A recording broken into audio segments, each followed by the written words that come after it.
So today I thought, whilst my nails were nice and green and matching my yarn, that I would show you how I'm making my little rainbow blanket here. So if you can see on the blanket, I'm using the same colours of yarn, but then I'm fading them from light to dark on each row. So I've got a granny square centre of 4 rounds, followed by a white round. But what I'm doing is I'm joining the squares together as I'm crocheting the very last round. So what I'll show you today is how to make the central granny square that's 4 rounds, and then how to join this square onto the blanket on the final round. Okay, I'm using my little Shapier's Katona minis, which are these little 10-gram balls of yarn. They're so cute, and they come in a great big box like this. There's 109 colours, and all that I've done is I've chosen from the pack 7 colours, 7 shades of each colour. And if you can see here, these are the orange ones. Can you see I've put them in an order, kind of light to dark. The orange ones are a bit odd actually. They don't fade as well as the other ones, but that doesn't matter. So if you can see with the green ones, I've got a really light shade, then we'll go a little bit darker, going into more of a green colour now, and then we'll end up with this dark green at the end. 1, 2, 3, 4, 5, 6, 7. And when you put it all together, it just looks really nice. So I'm going to start with this little green ball here. Okay. And what I'm going to start with is a magic loop, because I always start with a magic loop. So if you pretend you're making a slip knot, where you make a little loop in the yarn and you push the working yarn from the back of the loop through to the front, and normally with a slip knot you would pull it quite tight, but if you don't pull it tight and leave a little loop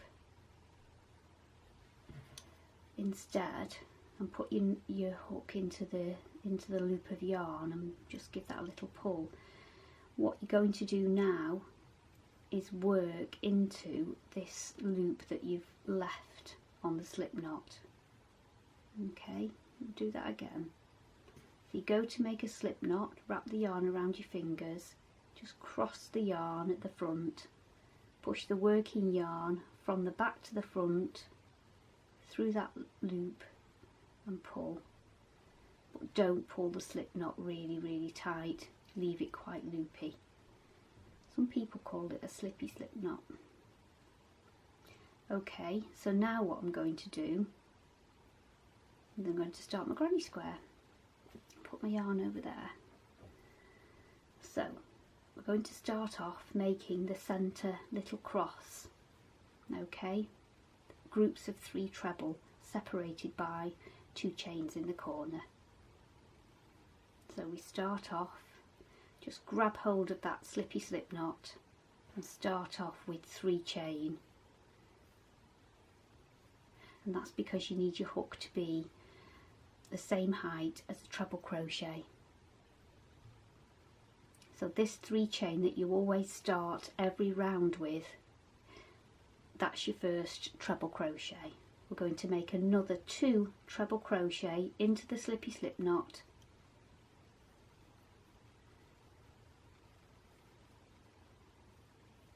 and if you're not sure how to make a treble crochet, I'll slow it down in a little moment.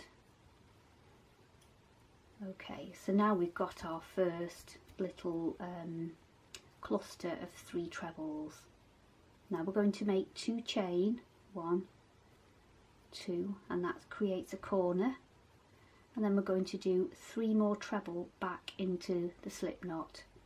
Yarn over hook, into the slip knot, pull the yarn back through, yarn over the hook, pull through 2 loops, yarn over the hook, pull through the last 2 loops, yarn over, in the slip knot, pull the yarn back through, yarn over through the first 2 loops, yarn over through the next 2 loops, and once more yarn over into the slip knot, pull the yarn back through, yarn over through 2 loops, yarn over through 2 loops, and there's another 3 trebles.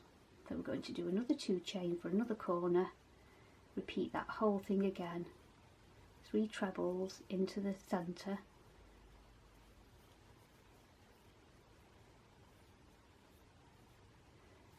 and then 2 chain in the corner,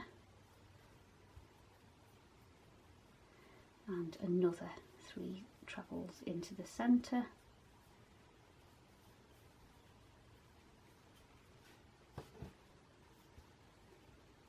and the final 2 chain in the corner. Oh, I've caught my little loop of yarn there.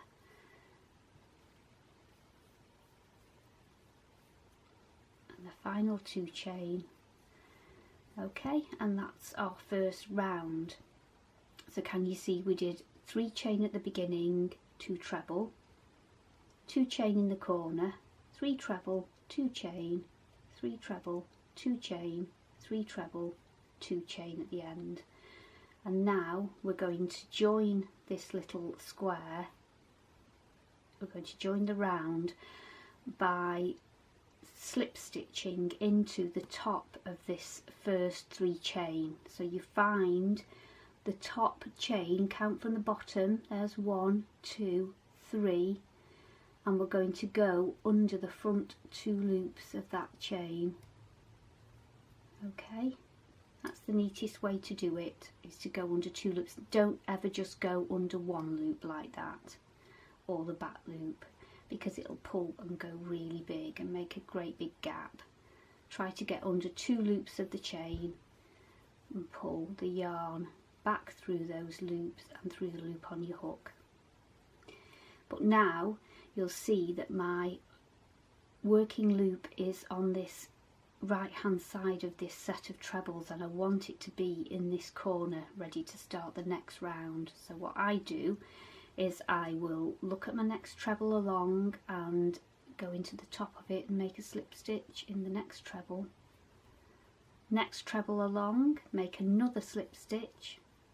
So I'm moving my hook along with the slip stitches, and then into the corner space I'm doing one last slip stitch. So now my working loop is on the left hand side of the treble group, ready to start in the corner. If you start in the corner, it's much less visible, the join is less visible, and this little slip stitch part helps to keep your squares quite sturdy and square. So it's a nice way to do it. And then also, if you just turn your square to the wrong side, you can see that your tail end of yarn from your slippy slip knot at the beginning is underneath, trapped underneath all of these trebles, and if you just give it a little tug, it closes up the hole. Okay, and that's why it's called a magic loop, because it closes the hole up and doesn't leave a little gap in the centre. So that's the first round, all nice and neat.